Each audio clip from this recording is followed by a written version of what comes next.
Pacifique est le nouveau roman de Stéphanie Hochet que vous pouvez vous procurer dans le réseau des médiathèques du département des Landes et en version numérique sur le portail Medialand. Si elle nous a habitués à se renouveler d'un livre à l'autre pour surprendre ses lectrices et lecteurs, Stéphanie Hochet avec Pacifique place la barre très haut et nous étonne en écrivant ce que nous pourrions appeler son grand roman japonais qui est aussi le récit du destin d'un jeune homme. Nous sommes en avril 1945, au plus fort de la bataille d'Okinawa, que l'armée japonaise se doit de remporter. Car si cette grande île du Japon tombe, c'est Tokyo et avec elle l'Empire qui sombre.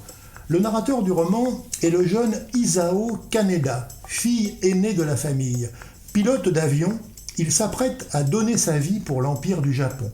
Son escadrille s'est en effet portée volontaire pour devenir des kikuzui, des chrysanthèmes flottants. C'est le nom poétique donné au sacrifice d'un avion et de son pilote sur un navire ennemi. Comme le dit Isao Kaneda, nos armes secrètes ont toujours les noms les plus poétiques. Ainsi que kamikaze signifie vent divin à contribuer à briser le moral des ennemis. Mais Isao, l'enfant timide, devenu un adolescent fragile, est un sentimental, un rêveur qui n'a d'autre relation intime qu'avec son lapin. Élevé par une grand-mère descendante de samouraï, il est initié à la culture du théâtre No et on lui enseigne les humanités, le latin, le grec, le japonais, mais aussi les mathématiques, l'histoire, et grâce à M. Mizu, un précepteur de 20 ans, il découvre Shakespeare.